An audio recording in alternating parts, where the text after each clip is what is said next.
চলুন আজকে তাহলে বানিয়ে নিই মিষ্টির দোকানের মতো দারুণ সুস্বাদু মিষ্টি দই। খুব সহজে এবং অল্প সময়ের মধ্যে তৈরি হয়ে যাবে এরকম একটা দারুণ স্বাদের রেসিপি। নমস্কার, আমি দেবযানী মণ্ডল, আপনাদের সকলকে দেবযানী রান্নাঘরে স্বাগত জানাই। আজকে আমার রেসিপি যদি আপনাদের ভালো লেগে থাকে তাহলে অবশ্যই রেসিপিটি লাইক, শেয়ার, কমেন্ট করবেন এবং চ্যানেলটি সাবস্ক্রাইব করে পাশে থাকবেন। চলুন তাহলে রেসিপিটি শুরু করে নেওয়া যাক। প্রথমে আমি এখানে একটা বোল নিয়েছি এবং তার মধ্যে দিয়ে দিচ্ছি একটা কটনের কাপড় এবং এর মধ্যে দিচ্ছি সামান্য একটু পরিমাণে টক দই। এখানে আমি 2.5 চামচের মতন টক দই নিয়েছি। এরপর যাতে দইয়ের মধ্যে থাকা জলটা খুব ভালোভাবে ঝরে যায় তাই আমি কাপড়টা মুড়ে বেশ কিছুটা সময় এটা রেখে দেবো।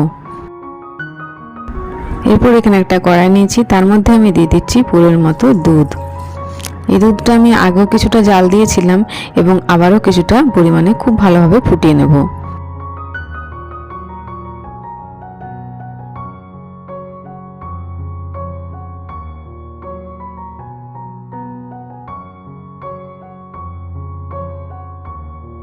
দেখুন দুধ খুব ভালোভাবে ফুটে উঠেছে। এরপর এটা আমি বেশ কিছুটা সময় খুব ভালোভাবে নাড়াচাড়া করে নেব। দুধ আমি হাই ফ্লেমে অনেকক্ষণ পর্যন্ত ফুটিয়ে নেব যাতে দুধের পরিমাণটা কিছুটা কমে আসে। এরপর দেখুন দই থেকে জল ঝরানোর জন্য রেখেছিলাম, দইয়ের থেকে এক্সেস জলটা সম্পূর্ণভাবে বেরিয়ে এসেছে। এরপর হাত দিয়ে কিছুটা চাপা দিয়ে জলটা একটু বের করে নেব। এটাকে বলা হয় হ্যাং কার্ড। দই তৈরি করার জন্য এরমভাবে হ্যাং কার্ড ব্যবহার করা হয়। এরপর দুধটা অনেকটাই ঘন হয়ে এসেছে। এরপর এর থেকে ঘন আমি করব না। এবার এখানে দিয়ে দেবো পরিমাণ মতো চিনি। চিনি আমি এখানে হাফ কাপ ব্যবহার করছি, কারণ দুধটা জাল হয়ে অনেকটাই মিষ্টি হয়ে এসেছে, তাই চিনির ব্যবহার খুব বেশি করব না। আপনারা চাইলে 1 কাপের মতন চিনি ব্যবহার করতে পারেন। বেসিক্যালি আপনাদের স্বাদ অনুযায়ী চিনি ব্যবহার করবেন।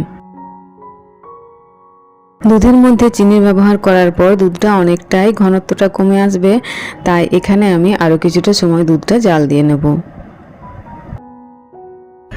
দুধ খুব ভালোভাবে ফুটে উঠেছে। এরপর আবারও কিছুটা সময় এটা নাড়াচাড়া করে নেব এবং এরপর আমি গ্যাসের ফ্লেমটা অফ করে দেবো। এর থেকে বেশি আমি দুধটা আর ঘন করব না। এরপর এটা আমি চলে যাব ঠান্ডা করে নেওয়ার বসেছি। এটা খুব ভালোভাবে ঠান্ডা করে নিতে হবে। দুধটা গরম অবস্থাতে কোনোভাবেই দইয়ের মধ্যে দেওয়া যাবে না। দুধ যতক্ষণ ঠান্ডা হচ্ছে ততক্ষণ পর্যন্ত আমি চলে যাব বাকি প্রসেসে। এরপর আমি এখানে একটা বোল নিয়েছি এবং তার মধ্যে এখানে দিয়ে দিচ্ছি হ্যাং কার্ড। যে দইটা আমি রেখেছিলাম জল ঝরিয়ে সেই দইটা এখানে ব্যবহার করলাম। এবার এটা খুব ভালোভাবে ফেটিয়ে নিতে হবে যেন এই দইয়ের মধ্যে কোনো রকম লাম্পস না থাকে। একেবারে ক্রিমি টেক্সচার পর্যন্ত এটা এনে দিতে হবে। দেখুন এরমভাবে এটা খুব ভালোভাবে ফেটিয়ে নিতে হবে যেন কোনো রকম লাম্পসের মধ্যে না থাকে। দেখুন এটা একেবারে ক্রিম মতন হয়ে গেছে। দেখুন এটা দেখে মনে হচ্ছে একেবারে ক্রিম, তাই এরকম একটা টেক্সচার আসা পর্যন্ত খুব ভালোভাবে দইটা ফেটিয়ে নিতে হবে।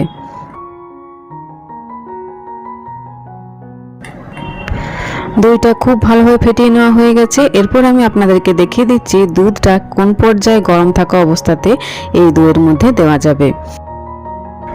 দেখুন দুধটা খুব ভালোভাবে ঠান্ডা করে নিয়েছি। এরপর আমি এখানে একটা আঙুল ডুবিয়ে দেখে দিচ্ছি যে আঙুলটা রাখা পর্যন্ত আমি শুধু ফিল করছি এটা একটু গরম আছে।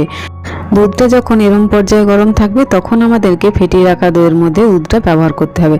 তবে কোনোরকমভাবে দুধটা যেন একেবারে ঠান্ডা না হয়ে যায় সেদিকে অবশ্যই খেয়াল রাখতে হবে। এরপর আমি এখানে দিয়ে দিচ্ছি হাফ কাপ পরিমাণে দুধ।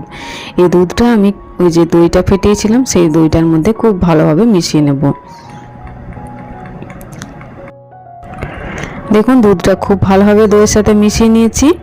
এরপর এখানে একটা আমি বড় পাত্র নিয়ে নিচ্ছি যাতে বাকি দুধটা খুব ভালোভাবে মিশিয়ে নেওয়া যায় খুব সহজে। এরপর এখানে দুধ আর দইয়ের মিশ্রণটা ঢেলে দিচ্ছি এবং এখানে ঢেলে দিচ্ছি বাকি দুধটা। সম্পূর্ণ দুধ ঢেলে খুব ভালোভাবে এটা মিক্স করে নেব। দুধ আমি খুব ভালোভাবে মিক্স করে নিয়েছি, কোনো রকম লাম্পসের মধ্যে নেই। এরপর চলে যাচ্ছি নেক্সট প্রসেস। এরপর এখানে আমি দই বসিয়ে নেওয়ার জন্য নিয়ে নিয়েছি একটা মাটির পাত্র। আপনাদের কাছে মাটির পাত্র না থাকলে যে কোনো পাত্রের মধ্যে দই বসিয়ে নিতে পারেন। এরপর এখানে ঢেলে দিলাম সম্পূর্ণ দুধটা।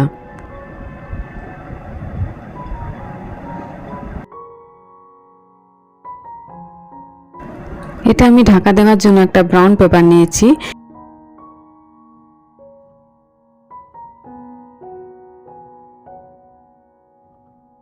খুব ভালোভাবে এটা আমি ডবল রাবার দিয়ে সিকিউর করে নিয়েছি।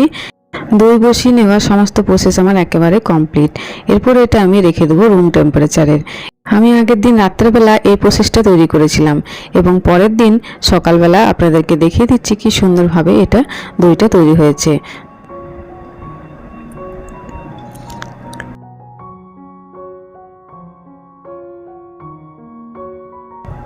দেখুন কি সুন্দরভাবে দইটা বসে গেছে, কোনো রকমভাবে এটা সরে আসছে না। ঠিক এরমভাবে আপনারা বাড়িতে দই তৈরি করুন, অতিথি আপ্যায়নের জন্য বাড়িতে দই তৈরি করে পরিবেশন করুন। তাহলে দেখতেই পেলেন কত সহজভাবে মিষ্টির দোকানের স্বাদের মিষ্টি দই বাড়িতেই বানিয়ে নেওয়া যায়। বাড়িতে রোজ আনা দুধের মধ্যে থেকে যদি দুধ বেঁচে যায় তাহলে এরমভাবে রাত্রে দই বানিয়ে রাখুন এবং সকালে খান। তাহলে আজকে আমার রেসিপি যদি আপনাদের ভালো লেগে থাকে অবশ্যই রেসিপিটি লাইক শেয়ার কমেন্ট করবেন এবং চ্যানেলটি সাবস্ক্রাইব করে পাশে থাকবেন। এতক্ষণ আমার সাথে থাকার জন্য ধন্যবাদ। ভালো থাকবেন। দেখা হচ্ছে পরবর্তী নতুন একটা ভিডিওতে। Bye bye.